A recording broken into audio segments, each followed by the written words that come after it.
క్రీస్తునందు ప్రియమైనటువంటి సంగమ, దేవుని కృప వలన మనము ఆగస్టు మాసంలోనికి ప్రవేశించగలిగాం. ప్రత్యేకముగా 2వ తేదీ ఆదివారం రావడం, మరి ఈ నెల ప్రారంభంలోనే ప్రభు దినం, అతి ప్రారంభంలోనే అది దేవుని కృప అయి ఉన్నది. మనము దేవుని సన్నిధిలో ఈ రీతిగా సమకూడగలిగినాం. ఈ దినమున దేవుని సన్నిధానములో వాక్య ధ్యానము నిమిత్తము ఏర్పాటు చేయబడిన లేఖన భాగం ఆదికాండము 32వ అధ్యాయము 22వ వచనము నుండి ఇంచుమించు చివరి వరకు, అంటే 32వ వచనం వరకు మనము చదవగా ఆలకించాం. దేవుని కృప వలన మరి ఈ ఆలకించిన వాక్య భాగము వినడానికి, ధ్యానం చేయడానికి మనకు అవకాశం దేవుడిచ్చాడు. అందు నిమిత్తము ప్రార్థనతో మన హృదయాలను సిద్ధం చేసుకుందాం. పరిశుద్ధుడు తండ్రి, ఈ ఆదివార దినమందు మేము మీ సన్నిధిలో సమకూడగలిగాం. నాయనా, మిమ్మల్ని స్తుతిస్తూ ఉన్నాం. ఇంతవరకు పాటలతో స్తుతించాం తండ్రి. మీ వాక్య భాగమును మేము ధ్యానం చేయిచుండగా మా హృదయాలను మీ ఆధీనంలో ఉంచుకొనండి. వినుచున్న వాక్యము మేము గ్రహించు భాగ్యం దయచేయండి. మా ప్రభువా, మేము గ్రహించడమే కాదు కానీ జీవితంలో అవలంబించడానికి నీ కృప చూపున్నాను. ఈ సమయమును మీ ఆధీనంలో ఉంచుకొని మీరు తోడై ఉండి మహిమనొందమని క్రీస్తు వారి శ్రేష్టమైన నామములో ఈ వినపాలను వేడుకొనుచున్నాము తండ్రి, ఆమేన్. ప్రియమైనటువంటి వారలారా, చదువుబడినటువంటి వాక్య భాగము అనగా ఆదికాండము 32వ అధ్యాయము 22వ వచనము నుండి 32 వరకు చదువుగా మనము ఆలకించి ఉన్నాం. ఈ వాక్య భాగము బ్యాప్టిస్ట్ లెక్షనరీ నుండి, అంతర్జాతీయంగా బ్యాప్టిస్టుల యొక్క ప్రత్యేక లేఖన భాగములు ఉంటాయి. ఒక్కొక్క వారానికి వారిస్తారు ఇంటర్నేషనల్గా. నేటి దినముకై ఇవ్వబడిన వాక్య భాగాలు కొన్ని ఉండగా పాత నిబంధన భాగం ఇది అయి ఉన్నది. అంటే 32, 22 నుండి 30. కాబట్టి ఈ వాక్య భాగాన్ని మనం ధ్యానం చేయుటకు గాను ఎంపిక చేయడం జరిగినది.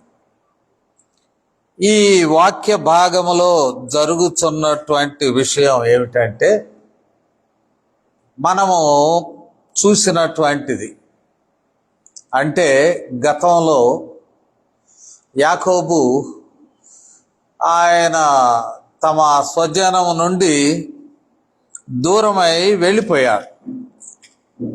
తల్లిదండ్రుల యొక్క మాట మేరకు మనం వెళ్ళడం చూస్తూ ఉన్నాం.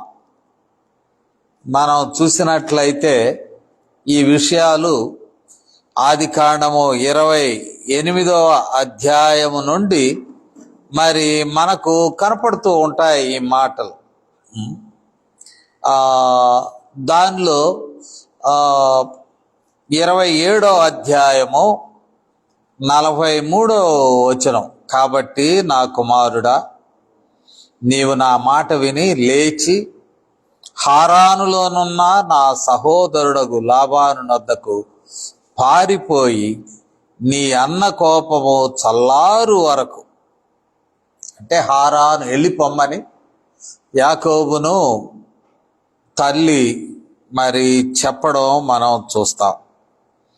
అట్లాగనే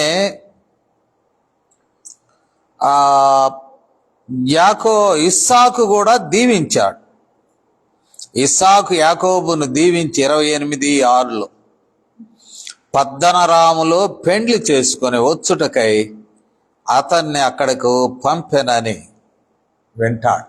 అంటే ఇస్సాకు కూడా ప్రార్థన చేసి పంపించాడు. కనానులో నీవు వివాహాలు చేసుకోవద్దు, కనాను స్త్రీలను వివాహం చేసుకోవద్దు. హారాను మరి నీవు వెళ్ళి హారాన్లో ఉన్న బంధువుడగు లాబాను దగ్గరకు వెళ్ళమని చెప్పడం జరుగుతుంది. వెళ్ళినందువలన మరి ఇస్సాకు కూడా వివాహం చేసుకోమని. తల్లిగారు చెప్పింది ఏంటంటే కోపం చల్లారే వరకు అక్కడ ఉండు అంటే తండ్రి ఆశీర్వదించాడు. ఏమని ఆశీర్వదించాడంటే మరి అక్కడే వివాహం చేసుకునిరా, ఇక్కడ కనాను స్త్రీలను వివాహం చేసుకుని వెళ్ళి అక్కడే ఉన్నాడు. మనకు తెలిసి 28వ అధ్యాయంలో దేవుడు వాగ్దానం చేసి పంపిస్తాడు, తోడుగా ఉంటానంటాడు, కాపాడుతానంటాడు, మరి ఈ స్థలం నీకు ఇస్తానంటాడు, అన్నీ చెప్తాడు. ఈ స్థలం అంటే కనాను దేశం నీ సంతానానికి ఇస్తానంటాడు, ఇక్కడ విస్తరిస్తాడు. చాలా వాగ్దానాలు జరిగినాయి లూజు అనే స్థలంలో. లేకపోతే మరి అది దేవుని ఇల్లు బెతేల్ అనేటువంటి స్థలం. ఈ వాగ్దానముల మేరకు యాకోబు వెళ్ళిపోయాడు, హరాను వెళ్ళిపోయినాడు, మామగారి దగ్గర ఉన్నాడు.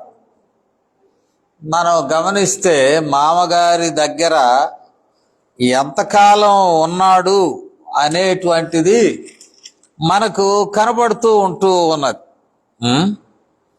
లాబాను దగ్గర మరి కొన్ని సంవత్సరములు ఉంటాడు. ఇది లెక్క వేయడం కూడా ఎన్ని సంవత్సరాలు ఉన్నాయో మనకు ఈ భాగంలోనే తెలుస్తూ ఉన్నది. కొన్ని సంవత్సరములు ఉన్న తదుపరి 3వ వచనము 31వ అధ్యాయంలో అప్పుడు యెహోవా నీ పితరుల దేశమునకు నీ బంధువుల యొద్దకు తిరిగి వెళ్ళుము, నేను నీకు తోడై ఉండేదనని యాకోబుతో చెప్పగా, హారానులో తాను కొంతకాలం ఉండిన తరువాత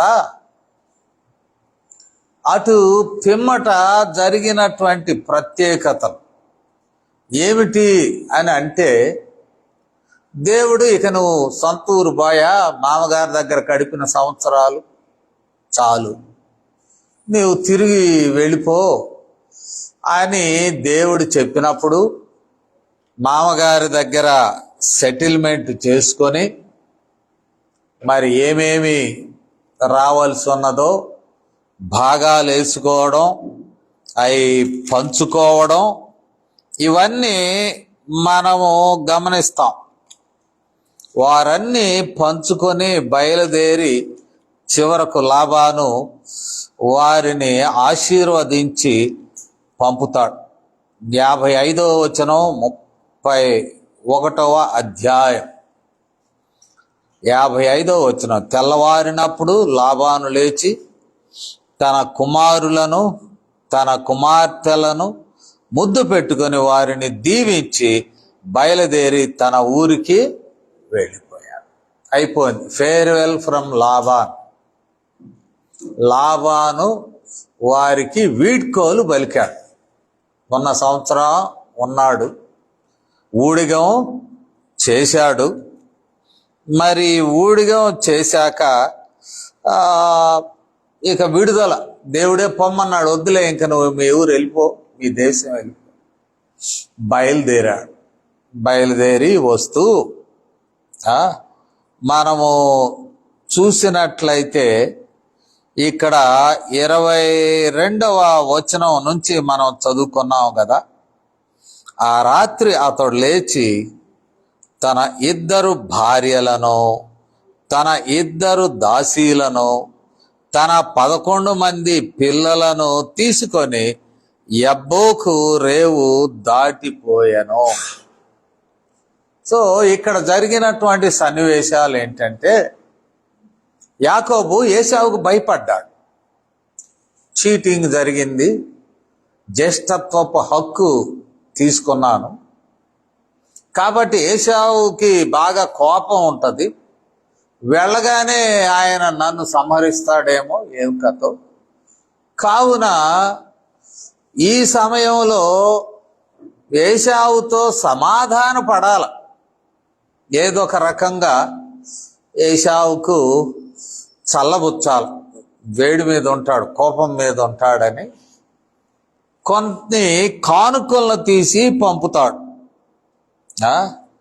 కానుకలను తీసి పంపి మరి ఏశావుతో సమాధాన పడడానికి ముందు కానుకలను పంపిస్తాడు, వెనుక కుటుంబాన్ని పంపిస్తాడు, చివర్లో తాను పోవాలని ప్రణాళిక చేశాడు. అంటే వరుసగా దేశంలో ప్రవేశించున్నప్పుడు మరి అక్కడ ఏశావు కోపంతో ఉంటాడని ఫస్ట్ పనివాళ్ళు ఏశావు నిమిత్తమై వేరు చేయబడినటువంటి కానుకలు అవి తీసుకొని పనివాళ్ళు ముందు వెళ్తారు. ఏశావు ఆ కానుకలు తీసుకొని నెమ్మది కూలైపోతాడు. తర్వాత తన కుటుంబాన్ని పంపుతాడు. ఒకవేళ ఏశావు అడిగితే ఏంటి కుటుంబం వచ్చింది, ఏంటి మా తమ్ముడు అంటే వెనకొస్తున్నాడు. ఆ టైంకి ఏశావుకు చాలా వరకు మరి కోపము సద్దు మడుగుతుంది అని ఒక ప్లాన్ ఆఫ్ యాక్షన్ సిద్ధం చేసుకున్నాడు. ఇక్కడ 22వ వచనం తర్వాత మరి మనం చూసినట్లయితే వారిని కూడా దాటించాడు. 23వ వచనం, యాకోబు వారిని తీసుకొని ఆ ఏరు దాటించి తనకు కలిగినదంతయు పంపివేశను, యాకోబు ఒక్కడు మిగిలిపోయాను. అది ఇక్కడ జరిగినటువంటి. ముందు అన్ని పంపించేశాడు, వెనక టు ప్రివెంట్ డేంజర్. తన సోదరుడి నుంచి ఏదైనా మరి కోపం ఉన్నట్లయితే, వెంజెన్స్ ఉన్నట్లయితే ఆ దానిని తృప్తిపరచడానికి తగ్గించడానికి ఈ పని చేసినట్లు మనం చూస్తూ ఉన్నాం. సరిపోయినది, వెళ్ళిపోయారు, వాళ్ళ ముందు దాటిపోయారు, ఒక్కడే ఉన్నాడు. అది రాత్రి వేళ. ఈ రాత్రి వేళ జరిగిన సంఘటన కీలకమైనదిగా కనబడుతున్నది. 24వ వచనంలో యాకోబు ఒక్కడు మిగిలిపోయాను, ఒక నరుడు తెల్లవారు వరకు అతనితో పెనుగులాడెను. యాకోబుతో ఒక పోరాటం స్టార్ట్ అయింది. ఈ పోరాటం ఎవరు అరేంజ్ చేశారు? మనం గమనించినట్లయితే దేవుడే చెప్పాడు కదా, మనం ఇంతకు ముందు చదువుకున్నాం. నువ్వు వెళ్ళయ్యా అన్నాడు కదా 31లోనే, 3వ వచనంలో 31:3 అన్నాడు కదా. అప్పుడు యెహోవా నీ పితరుల దేశమునకు నీ బంధువుల యొద్దకు తిరిగి వెళ్ళుము, నేను నీకు తోడై ఉండేదనని యాకోబుతో చెప్పగా మరి దేవుడే పంపాడు. వెళుతూ ఉన్నాడు. ఇంచుమించు ట్రాన్స్ జోర్డాన్ అంటాం, యోర్దాన్ యువతలకి, యబ్బోకు రేవు నుంచి క్రాస్. వారి యువతలకు వచ్చాక మరి అందరినీ తన ప్లాన్ ఆఫ్ యాక్షన్ ముందు పనివాండ్రు వీటిని తోలుకొని పోయినారు. ఏశావు కొరకు కూడా కొంత గిఫ్ట్స్ తీసుకెళ్లారు. వెనుక కుటుంబం పరివారం వెళ్ళిపోయింది. 2 భార్యల గురించి మనకు తెలుసు, లేయా రాహేలు. వారి దాసీలు 2, వాళ్ళు మిగిలిపోయారు. 11 మంది పిల్లలు, 11 మంది పిల్లలు అంటే ఈ కుమారులు వీళ్ళందరినీ ముందుకు పంపించేశాడు.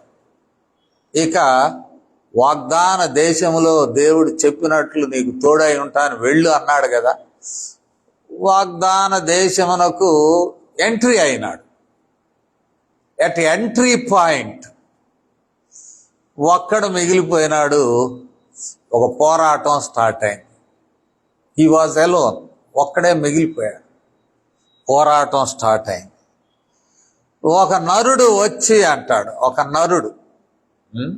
మనం ఒకసారి బైబిల్లో మనం చూసినట్లయితే హోషేయ గ్రంథం ఒకసారి చూద్దాం. హోషేయ గ్రంథాన్ని అంటే జకర్యా తర్వాత ఉంటుంది బైబిల్లో ఆ సీక్వెన్స్లో. అయ్యా దానియేలు తర్వాత ఉంటుంది ఈ సీక్వెన్స్లో. ఈ సీక్వెన్స్లో మనము చూసినప్పుడు దానియేలు తర్వాత ఉంటుంది. హోషేయ గ్రంథము 12వ అధ్యాయంలో ఒక ఇంటర్ప్రిటేషన్ ఉన్నది. హోషేయ గ్రంథము 12వ అధ్యాయంలో మనము చూసినట్లయితే 3వ వచనం, తల్లి గర్భమందు యాకోబు తన సహోదరుని మడిమను పట్టుకొనెను, మగసిరి కలవాడై అతడు దేవునితో పోరాడాను.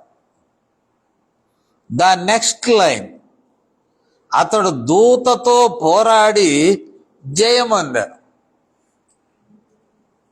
దేవునితో పోరాడాను అని ఉన్నది. నెక్స్ట్ లైన్, దేవుని దూతతో పోరాడాను. ఇక్కడ నరునితో పోరాడాను అంటే బైబిల్లో ఒక 3 వర్షన్స్ ఇచ్చాడు. నరునితో పోరాడాను, హోషేయ దగ్గరకు వచ్చేసరికి దేవునితో పోరాడాను, ఇంకొంచెం చూసినట్లయితే దేవుని దూతతో పోరాడాను. 3 కూడా ఒకే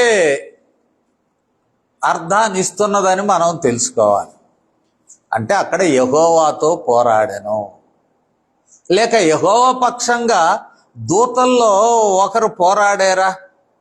ఈ 32వ అధ్యాయంలో మనం చూసినప్పుడు ఇక్కడ అంటాడు, మొదటి వచనంలో, యాకోబు తన త్రోవను వెళ్ళుచుండగా దేవదూతలు అతనిని ఎదుర్కొనిరి. అంటే దేవుని దూతలు ఆయన ఎదుర్కొన్నారు. మరి ఎదుర్కొన్న దేవుని దూతల్లో ఒకరు నియమింపబడ్డారా పోరాటానికి కొరకు? లేకపోతే దేవుని దూతల్లో చీఫ్ ఏంజల్ వాళ్ళల్లో నాయకుడైన దేవుని దూత ఆ పనికి నియమింపబడినాడా యాకోబుతో కలబడమని? కానీ ఈ పోరాటం కూడా దేవుని చేత ఏర్పాటు చేయబడిన పోరాటం. ఎందుకు దేవుని చేత ఏర్పాటు చేయబడిన పోరాటం అని అంటే, మరి వాగ్దాన భూమిలోనికి వెళ్ళాలి. వాగ్దాన భూమిలోనికి వెళ్ళేటప్పుడు తాను పోరాడి గెలిచి ఆ వాగ్దాన భూమిలో ప్రవేశించాలి. మనం కొన్ని మాటలు వాడతాం. పల్లెటూరులో నల్లేరు మీద నడక అంటారు, పూల బాట అంటారు, బెడ్ ఆఫ్ రోజెస్, చాలా ఎక్స్ప్రెషన్స్ వాడతాం. విశ్వాస జీవితం అంతా తేలికైనటువంటిది కాదు. పోరాటముతో దేవుని యొక్క ప్రసన్నతను సంపాదించుకోవాలి. ఒక విధంగా చెప్పాలంటే దేవుని రాజ్యంలో ప్రవేశించాలంటే పోరాటం ఉంటుంది. దేవుని వాగ్దాన భూమిలో వాగ్దానములను స్వతంత్రించుకోవాలి అంటే పోరాటము ఉంటుంది. పోరాటం లేకుండా జరగదు.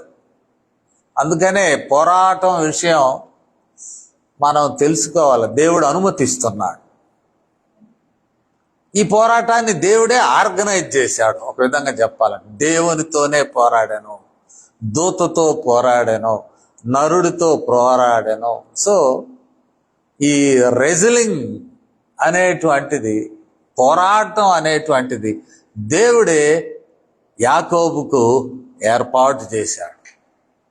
ఈ పోరాటము యాకోబు ఒంటరిగా పోరాడాల్సి వచ్చింది. ఎందుకంటే 2 భార్యలు, 11 మంది పిల్లలు, దాసీలు, 2 దాసీలు, ఎవరు లేరు. హి వాజ్ అలోన్. విశ్వాసి విశ్వాస పోరాటములో ఒంటరిగా పోరాటము చేయాలి. గుంపుగా చేసేది, కుటుంబముగా పోరాటం చేస్తాం.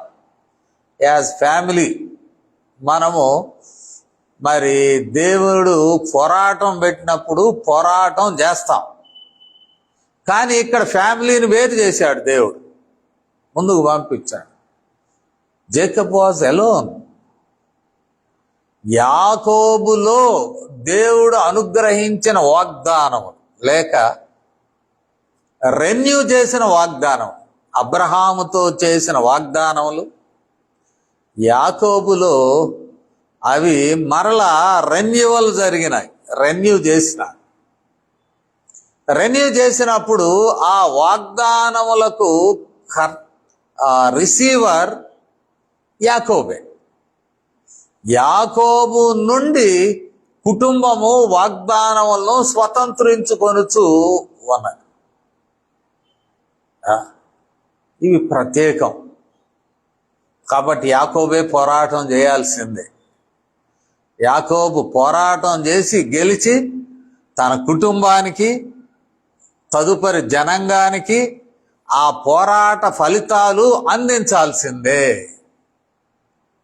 ఇది ప్రత్యేకంగా ఉంటూ అన్నది. సో యాజ్ ఫ్యామిలీ యాడ్, కుటుంబ పెద్దగా ఎవరున్నప్పటికీ, మరి పురుషుడైనా స్త్రీ అయినా ఒక మంచి జీవితంలో ప్రవేశించడానికి ఒక పోరాటాన్ని ఏర్పాటు చేస్తాను. అందుకనే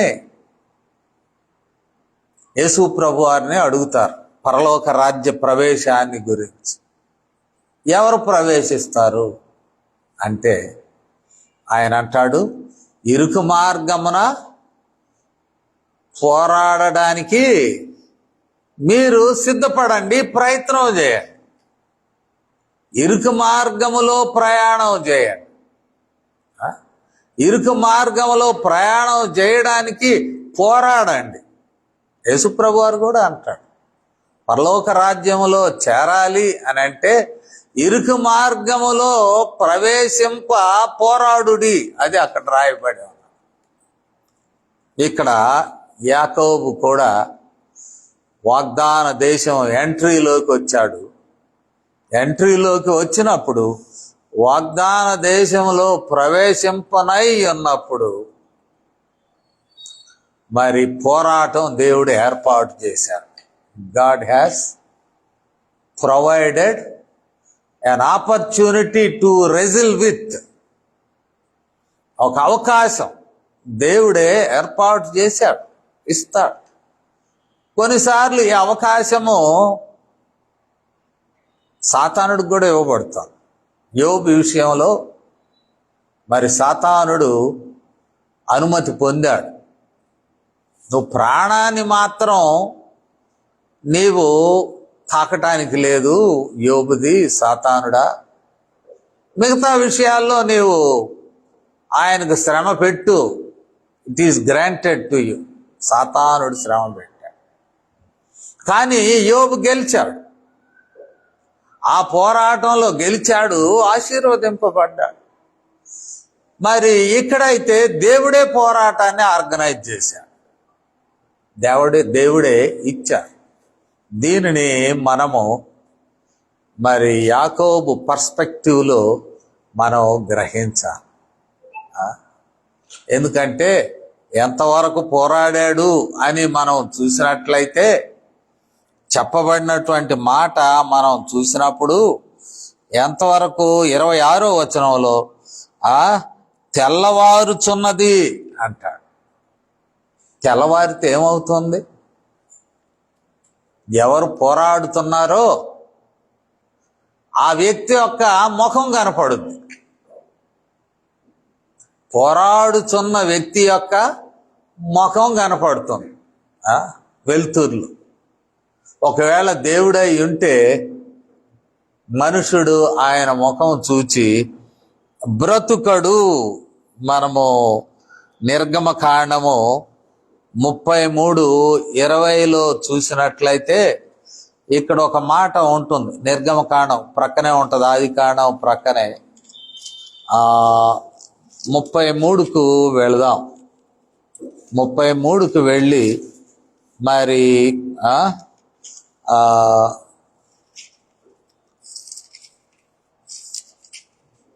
అక్కడ కూడా 20వ వచనం దగ్గర నుంచి మనం చూద్దాం. 20వ వచనం. మరి ఆయన మోషేతో అన్నమాట, నీవు నా ముఖమును చూడజాలవు, ఏ నరుడును నన్ను చూచి బ్రతుకడు. నా ముఖము చూడజాలవు.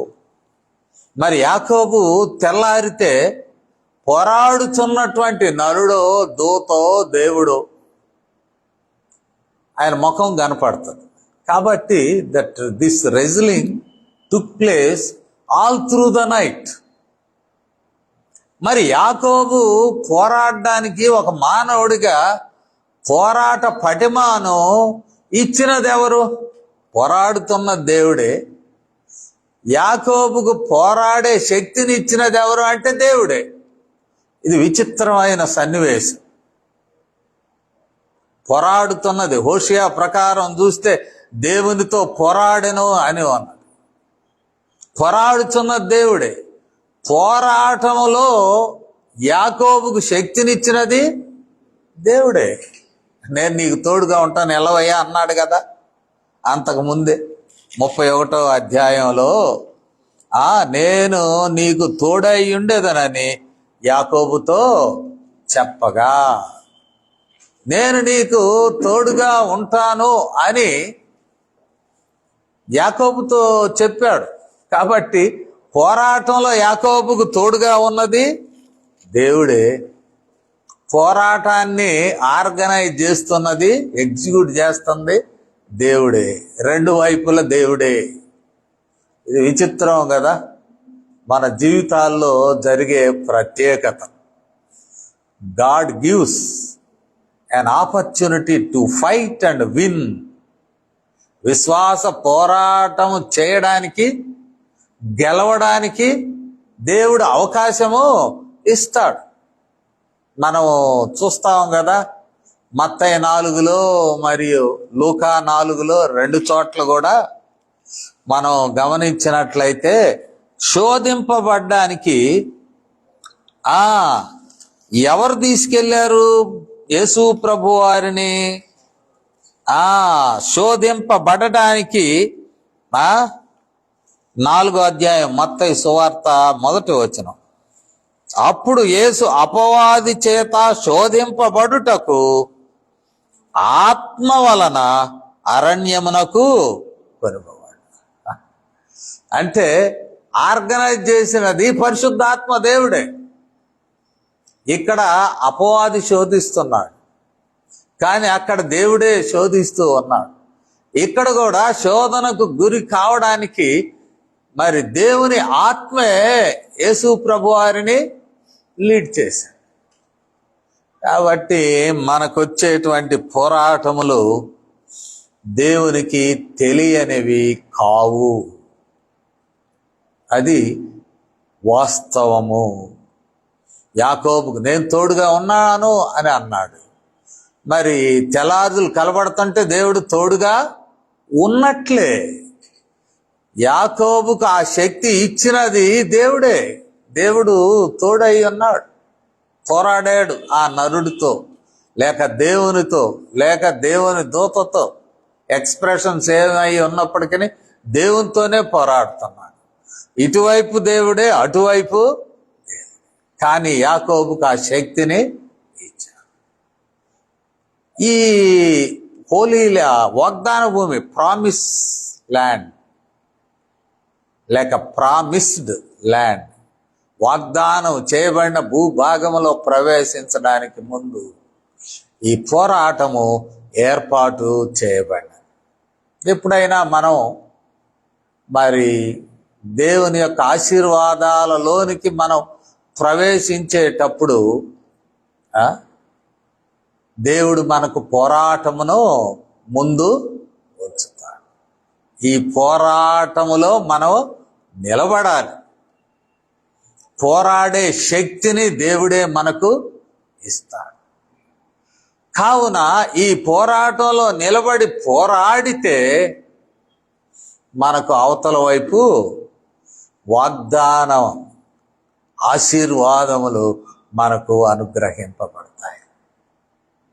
యేసు ప్రభువారికి కూడా పోరాటం తండ్రి అయిన దేవుడు ఏర్పాటు చేశాడు. ఆ రోజు గెత్సెమనే తోటలో యేసు ప్రభువారు అంటాడు, తండ్రి నీకు ఇష్టమైతే ఈ పాత్ర నా యొద్ద నుండి, కష్టంగా ఉంది, ఎంత పోరాట, చెమట రక్తముగా మారినది అనిపించుకునే అంతవరకు ప్రార్థనలో పోరాడుతూనే ఉన్నాడు ఆ సిలువ కార్యం కొరకు.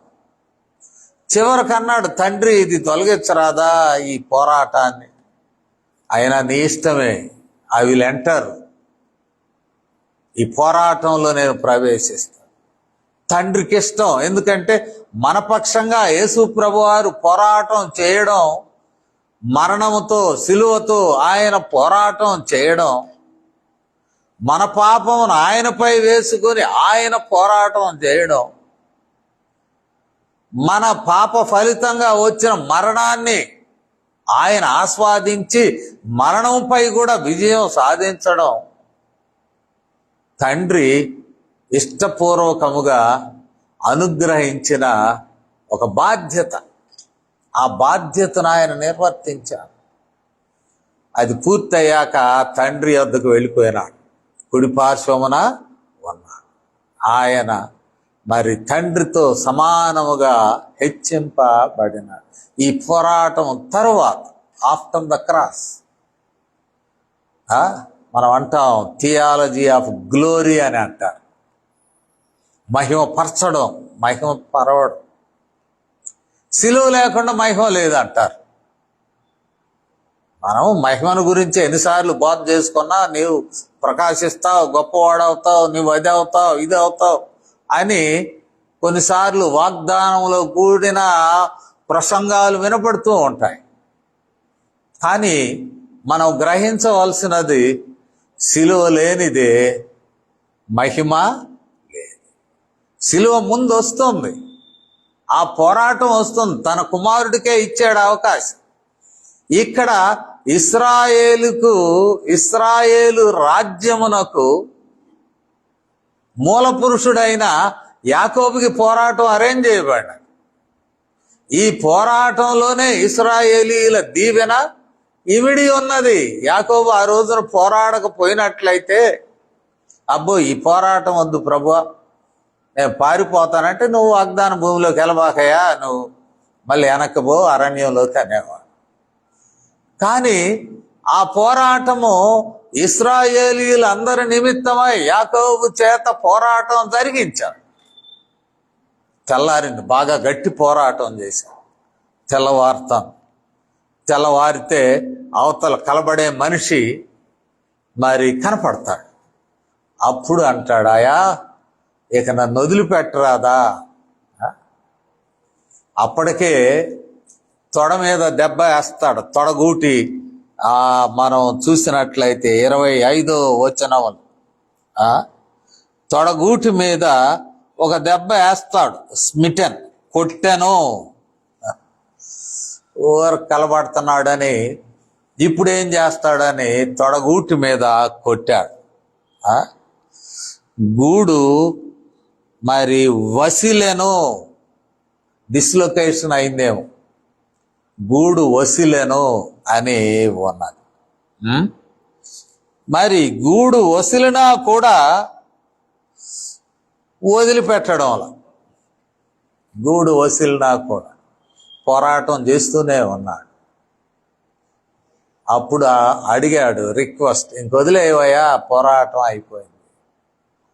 అప్పుడు యాకోబు రిక్వెస్ట్ అడిగాడు. అంటే Jacob knows who is fighting. యాకోబుకు తెలుసు ఎవరు పోరాడుతున్నారో తెలుసు. అందుకని నీవు నన్ను ఆశీర్వదిస్తేనే వదిలిపెడతా అంటాడు. ముందేమో ఇక్కడ వ్రాయబడినది ఒక నరుడు అనే మాట ఉన్నది. నరుడు దేవుడే అనేటువంటి విషయము యాకోబుకు అర్థమైంది పోరాటం చివరి భాగంలో. అందుకనే అంటాడు ఇక చాలు వదిలేసేయ్యా అంటే యాకోబు అంటాడు నీవు నన్ను ఆశీర్వదించితేనే కానీ నేను నిన్ను వదిలిపెట్టాను. అప్పుడు అడుగుతాడు ఏమయ్యా నీ పేరేంటి? నా పేరు యాకోబు. యాకోబు అయితే మరి నీ పేరు మార్చి వేస్తూ ఉన్నాను. నువ్వు దేవునితోనూ మనుషులతోనూ పోరాడి గెలిచితివి గనుక ఇక మీదట నీ పేరు ఇశ్రాయేలే గాని యాకోబు అనబడదు అని మరి చెప్పడం మనం చూస్తూ ఉన్నాం. ఇశ్రాయేలు అనే మాటకు రెండో ఫుట్ నోట్ ఇచ్చి కింద అంటాడు దేవునితో పోరాడు వాడు. ఏల్ అనే పదం ఎక్కడ కనపడినా కూడా ఏల్ అంటే దేవుడు. ఇక్కడ దేవునితో పోరాడువాడు అనే అర్థము వస్తుంది. పాపం పోరాటం, మామతో పోరాటం చేశాడు పాపం లాబాను. లాబాను బానిస పని చేయించుకుంటాడు భయంకరంగా. ఆ బానిస పని చేయించుకున్న తర్వాత నీవు ఇవ్వయ్యా నా జీతం నేను వెళ్ళిపోతాను అని తాను చేసినటువంటి చాకిరిని చాలా వివరిస్తాడు. మనం 31వ అధ్యాయంలో మరి ఎండకు క్షీణించాను, ఎండకు రాత్రి మంచుకి నేను క్షీణించాను. 31:41 నీ ఇంటిలో 20 ఏండ్లు ఉంటిని. ఇది వరకు నీ ఇంటిలో 20 ఏండ్లు ఉన్నాను. ఎందుకున్నాను? 2 కుమార్తెల నిమిత్తము 14 ఏండ్లు, నీ మంద నిమిత్తము 6 ఏండ్లు నేను కొలవు చేశాను.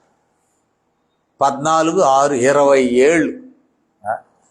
ఇక బానేనంటే అక్కడ ఒక పోరాటం, లాబానుతో పోరాటం గెలిచి ఆశీర్వాదాలు పొంది బయలుదేరినాడు. ఇప్పుడు బయలుదేరితే ఇంకొక పోరాటం ఉన్నది, ఏశావుతో పోరాటం. దాన్ని ఆర్గనైజ్ చేసుకున్నాడు. చివరకు ఫైనల్ ఫేజ్ వాగ్దాన భూమిలో ఏరు దాటాక వాగ్దాన భూమిలో ప్రవేశించే ముందు దేవుడు ఒక పోరాటం ఏర్పాటు చేశాడు. ఈ పోరాటంలో మరి తాను ఇశ్రాయేలుగా బిరుదు నొందాడు. ఇశ్రాయేలు అనే పేరు మార్చివేసి అక్కడ అతని ఆశీర్వదించెను. 29వ వచనంలో 29వ వచనంలో ఇక 30వ వచనానికి మనం చూసినట్లయితే 30వ వచనంలో తెల్లవారుజులు పోరాడాను, ఆయన దేవుడు ముఖాముఖిగా చూశాను కానీ నేను నశించలేదు. ముఖాముఖిగా చూస్తే బ్రతకటం కష్టం, కానీ నేను నశించలేదు అని అక్కడ ఆ స్థలానికి పెనూయేలు అంటే దేవుని ముఖం ఇక్కడ ప్రత్యక్షమైంది. దేవుని ముఖమును ప్రత్యక్షపరుచుకొనిన స్థలము అని తాను ఆ స్థలానికి పేరు పెట్టడం మనం చూస్తున్నాం. ఈ వృత్తాంతాన్ని మనం చూసినప్పుడు మనము గమనిస్తున్నది ఏంటంటే, ఒకటి, మన జీవితంలో దేవుడు తోడుగా ఉన్నాడు. కానీ ఈ జీవితము పోరాటముల మధ్యలో సాగిపోవలసి ఉన్నది. పోరాటముల మధ్యలో మనం ముందుకు వెళ్ళాల్సి ఉంటుంది. వివిధ రకములైన పోరాటం. ఆఖరుకు దేవునితో పోరాటము ఒంటరి పోరాటం, వ్యక్తిగతమైన పోరాటం. ఒక కుటుంబముగా విశ్వాస జీవితంలో మనం ముందుకు నడుస్తూ ఉంటాం. That is okay. ఇక్కడ కుటుంబం దూరం పంపించేశాడు, ఒక్కడే ఆ స్థలంలో ఉన్నాడు. ఆ రాత్రి వేళ ఒక్కడికే దేవుడు పోరాటమును ఏర్పాటు చేశాడు. తాను పోరాడి గెలిచి వాగ్దాన భూమిలో తన కుటుంబస్తులకు దీవెనకరంగా మారాడు. 11+1 అక్కడ పుట్టవచ్చు. 12 గోత్రములు ఆశీర్వదింపబడినాయి. ఒక మూల పురుషుడు చేసిన పోరాటము, కాపాడుకున్న విశ్వాసము, మరి జనాంగమంతటికి అది దీవెనకరంగా మారిపోయింది.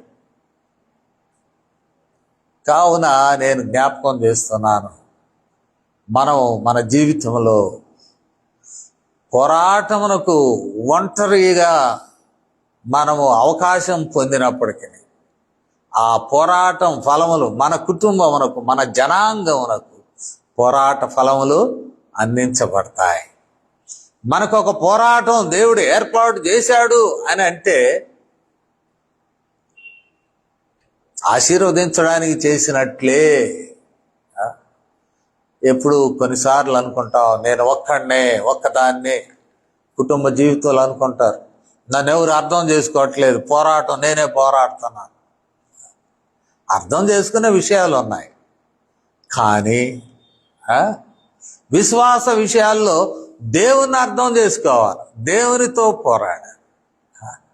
విడిగా కుటుంబ జీవితంలో అర్థం చేసుకునేవి ఉంటాయి. విశ్వాస జీవితంలో దేవుని అర్థం చేసుకోవాలి. దేవుడు అనుగ్రహించిన పోరాట జీవితాన్ని ఆస్వాదించాలి, పోరాడాలి. చీకటి కాలం గతించాలి. తెల్లవారుతుంది.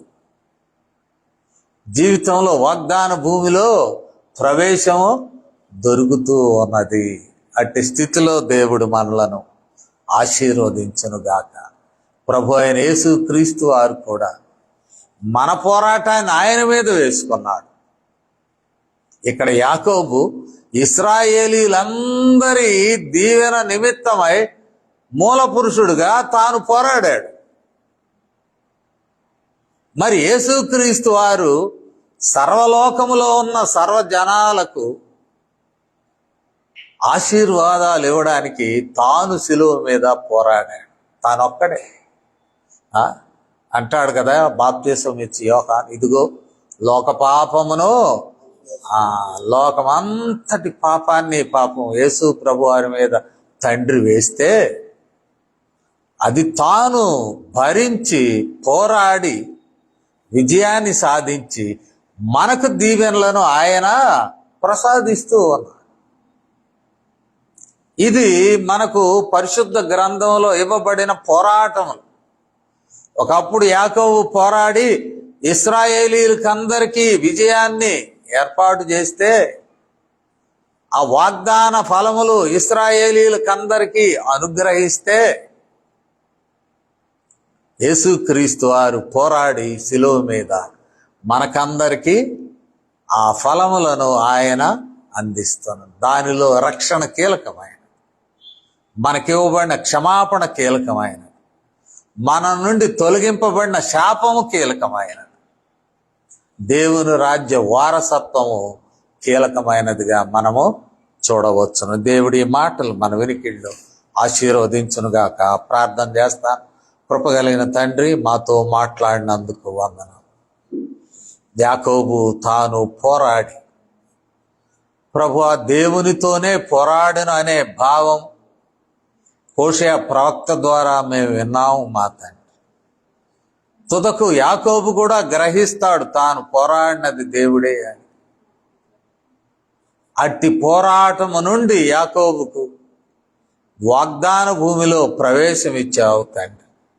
గొప్ప దేవుడవు. మేము కూడా విశ్వాస జీవితంలో ఏదో పూలబాటలాగా కాకుండా నీవు మమ్మల్ని పరీక్షించుటకు, నాయనా మాలో పోరాట పటిమను నింపుటకు అట్టి అవకాశం ఇచ్చినప్పుడు మీరిచ్చు శక్తితో, మీరిచ్చు తోడ్పాటుతో మేము విజయం సాధించి ముందుకు సాగుటకు, ఆ ఫలములు మేమును మా కుటుంబములను మా వారసులందరూ పొందుటకు కృప చూపమని ఈ నీ మాటలు మా హృదయంలో ఆశీర్వదించమని మీ నామమునకు మహిమను ఆరోపిస్తూ ఈ వినపాలను మా ప్రభువును మీ ప్రియకుమారుడునైన యేసు క్రీస్తు వారి శ్రేష్టమైన నామములో వేడుకొనుచున్నాము తండ్రి. ఆమెన్.